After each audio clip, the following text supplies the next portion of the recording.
Meus amigos, meus irmãos, que alegria, novo dia, podemos continuar nossa caminhada bíblica, ouvindo, acolhendo, refletindo, rezando, contemplando a palavra que a liturgia da igreja nos oferece cada dia. Muito obrigado por essa parceria, por estarmos unidos através dos meios sociais, das redes sociais, dos instrumentos da comunicação, divulgando a palavra de Deus, a mensagem de Jesus. Muito obrigado a você que me ajuda nesse trabalho, com o seu comentário, com aquele tempinho que você dedica a enviar para os seus contatos, a deixar o seu joinha, a compartilhar nas suas redes sociais. Muito, muito, muito obrigado mesmo, de coração. E nesse dia 28 de janeiro, dia de Santo Tomás de Aquino, o grande dominicano, teólogo, que ajuda a igreja a refletir, que dá aquela segurança nos métodos teológicos, nós queremos rezar de um modo muito especial a continuidade e o finalzinho, porque ontem já rezávamos o capítulo 4, então é a continuidade. Nós fomos até o versículo 34 ontem. Hoje vamos do 35 ao 41 e concluímos também o capítulo 4 do Evangelho de Marcos. Depois eu vou deixar aqui na descrição Evangelho de Marcos 4, 35 a 41. Aí você pega a sua Bíblia, acha lá no Evangelho de Marcos e faz uma leitura você, pessoalmente. Porque cada vez que a gente lê, cada vez que lemos, a palavra é sempre nova. Para mim, hoje me chamou a atenção isso. Quem sabe para você vai despertar outro detalhe. E assim, a leitura bíblica, a paixão bíblica vai aumentando dia após dia. Esse trecho, esse texto é muito conhecido.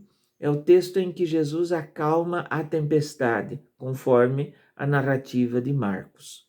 Mas o texto começa com um convite. Jesus convida a sua equipe a passar para outra margem do lago. E esse convite é muito interessante, porque quando muda o cenário no Evangelho, é um convite para os interlocutores a também terem uma mudança de vida. Passar para outra margem, seguir adiante, ir além, tomar um novo rumo, conversão, crescimento, amadurecimento. Esse movimento geográfico de sair de uma margem para outra é mais do que um movimento geográfico, é um convite à mudança de vida, a assumirmos com inteireza e com generosidade a disposição de evangelizar. E eles despedem a multidão, porque eles estavam lá, Jesus estava ensinando a multidão por parábolas, escutamos ontem. Os discípulos, quando ficavam sozinhos, ele contava tudo, explicava tudo. Despediram e levaram consigo Jesus, assim como ele estava lá na barca, porque ele estava na barca. E havia outras barcas com eles. Se o elemento casa em Marcos é muito importante, o elemento barca também.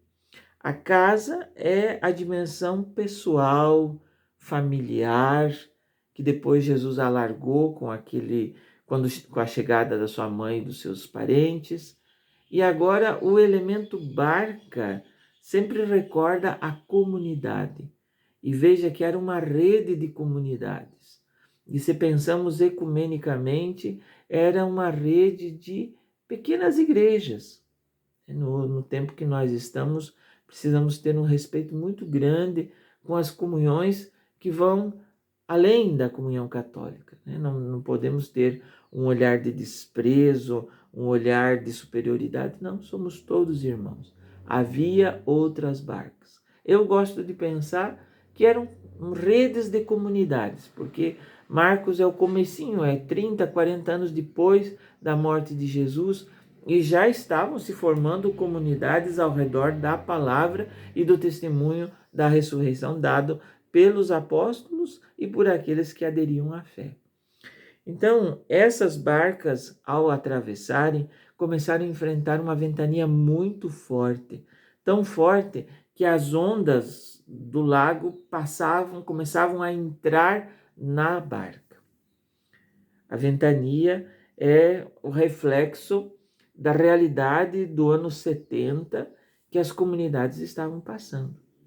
Imagine, perseguidos, torturados, dado aos leões, era um motivo de farra para aqueles que se divertiam com os circos, deixavam os leões famintos, depois colocavam lá os seguidores de Jesus para que os animais se alimentassem deles. E outras barbaridades que nós nem sabemos como, mas eram decapitados, torturados, enfim, todo o sofrimento que a comunidade passava. Me chamou muita atenção porque o Evangelho faz questão de dizer que as ondas estavam dentro da barca. Talvez também fossem os problemas internos das comunidades.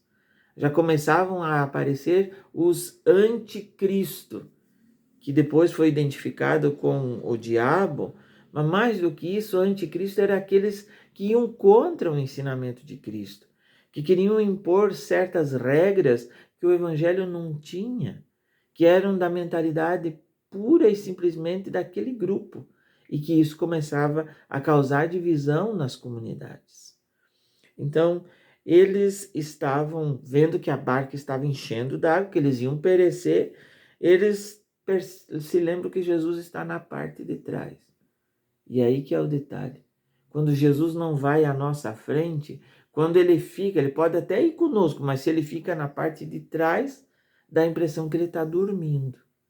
Então os discípulos vão lá, acordam ele, que estava dormindo sob uma almofada, sob um travesseiro, e diz: Mestre, estamos perecendo e tu não te importas. E ele pega e diz para o vento e para o mar: silêncio, cala-te. A mesma expressão que lá no primeiro sinal, quando aquele espírito impuro daquele homem que estava lá sendo possuído, ele diz: cala-te e sai dele. Aqui, silêncio, cala-te. Para o mar, para o vento, para as dificuldades que a comunidade estavam passando. Silêncio também para as nossas reclamações, por achar que Jesus está dormindo, por achar que ele está deixando que pereçamos. E aí, depois disso, Jesus chama a atenção deles. Por que vocês têm tanto medo? Vocês não têm fé ainda? E o texto termina dizendo, eles ficam admirados, eles ficam com medo. Quem é esse que até o mar e até o vento obedece? Sabe, meus amigos, o vento e o mar, simbolizando todas as dificuldades que nós passamos, precisam ter muito esta palavra: silêncio, cala-te. Nós não podemos ter medo. As tribulações vão vir sempre, mas Jesus, mesmo ele estando na parte de trás, ele está conosco. Ele está na nossa barca, na barca da nossa vida, na barca da nossa família, das nossas comunidades. Os ventos podem ser até contrários, como diz a querida Paulina, mas ele está conosco. E a autoridade dele, o poder dele, a força dele silencia o vento e o mar. Cala-te. Ele tem essa autoridade. Por isso, por quais tribulações, por quais ventanias você, sua comunidade, sua família, nós estamos passando? Será que nós deixamos Jesus na parte de trás do barco? Não entregamos a ele aquela autoridade para ir à nossa frente conduzindo? Porque quando ele se coloca à frente, quando ele se levanta, quando ele se acorda, quando os discípulos recorrem a ele, porque essa prece Mestre, estamos perecendo e tu não te importas, é uma palavra de confiança, ainda que eles estejam sentindo medo, porque o medo nós sentimos também, faz parte das nossas limitações. Uma pessoa que está sendo perseguida, ameaçada, vai sentir medo. Um pai e uma mãe que estão com o filho extraviado vão sentir medo. Uma comunidade que está passando por tribulações tem medo. Agora nós não podemos ter medo das tribulações, porque o Senhor está conosco. Essa é a realidade. E se ainda estamos nos perguntando quem é este que até o mar e o vento obedece, vamos saber que este é Jesus. É o nosso Senhor e Salvador, aquele que faz arder o nosso coração, aquele que não nos abandona, não nos esquece, não nos deixa perecer. Vamos, quem sabe, nós nos acordarmos. Vamos vencer nossos medos.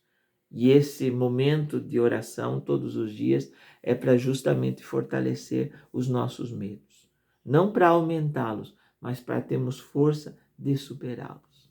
Fiquem todos com Deus, fiquem todos com a bênção de Deus nesse sábado e que o Senhor, com a sua bondade, com a sua presença, com o seu amor, nos ajude a enfrentar e superar todos os medos que enfrentamos na vida.